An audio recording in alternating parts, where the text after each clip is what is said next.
I'm sure different people look at the term African epistemologies in different ways. But if you look at epistemologies, basically it talks about knowledge. It's about what counts as knowledge, who determines what counts as knowledge, how is that knowledge acquired, how is that knowledge disseminated, how is it known, is it just theoretical, is it practical? So different people have different perceptions about epistemologies.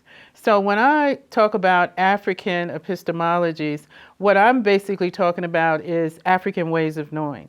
And African ways of knowing are very distinguishable from Westernized or Euro-Americanized ways of knowing. For example, in African ways of knowing, we have a tendency to look at one when we talk about things like ontology, just means the nature of reality. Epistemology just means knowledge. Axiology just means values. And methodologies, how you conduct research.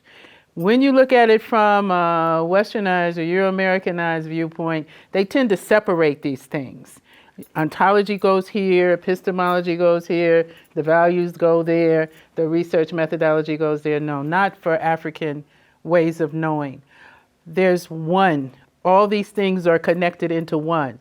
So when I use the term epistemology, I'm also talking about the nature of reality. For example, if you're in the forest, if a tree falls in the forest, there's no human beings there.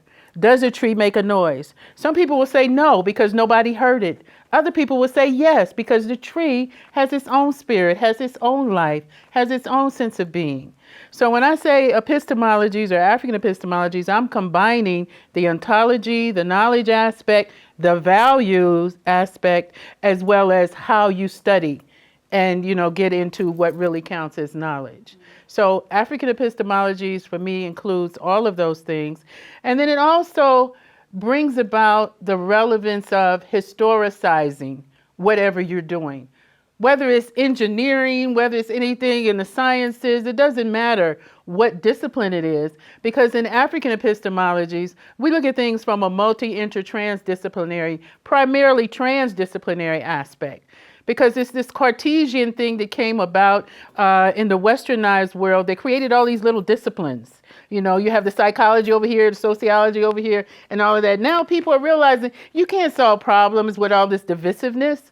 So really, without them knowing it, they're looking for how to embrace African ways of knowing, but they don't even know what that is. So a lot of times we end up listening to someone else exogenously tell us, you need to do transdisciplinary research, or you need to mix these disciplines, when that's the way we were born. That's the way it was in ancient Africa.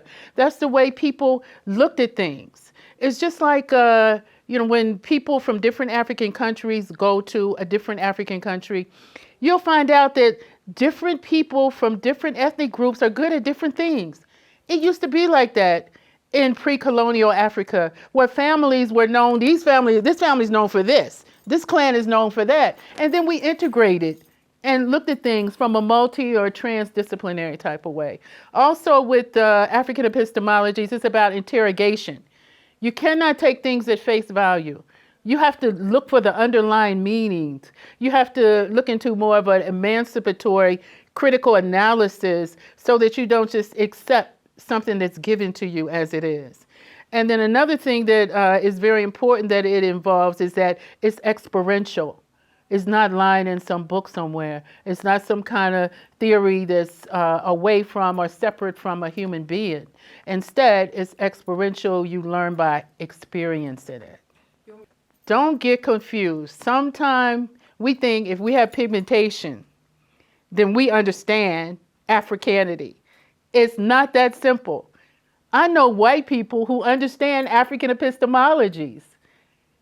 It has nothing to do with race. So my message would be, it's not even a question of race. We need to forget about the whole race thing. We all know that, the human race originated from the continent of Africa. We all know that you can't get pigmentation from the absence of pigmentation. We know that every human being is really African at the core. that at one time all these different continents were joined and people started moving around and weather changed things in terms and climate changed things in terms of how they look and how they perceive the world, like Michael Bradley's work on the Iceman inheritance to understand why westernized people have a tendency toward individualism, capitalism, and separation, divisiveness. So my message to Africans on the continent or in the diaspora are actually not just Africans, to everybody, because even non-Africans have a role to play in understanding how to come to grips with their benefits from privilege, because people are still benefiting from privilege. And as African people, it's important for us to use this whole concept of privilege as a teachable moment and to help non-Africans get over the fact that if we want to have a fair and just world, we have to understand that the privilege dynamic still exists, and how can we demonstrate some type of unity and fairness to come over that. So another thing that I would say actually to everybody, you know, African, non-African, even the elephants, the horses, the cows, the trees, to everybody, we're all one as a universe. This is how we have always perceived things as Africans. But now you hear all this new age stuff about, oh, the world is one, and all these different religions are saying, oh, we're all connected. We said that from the beginning as Africans. But what has happened is we've forgotten, unfortunately. Now we just need to remember.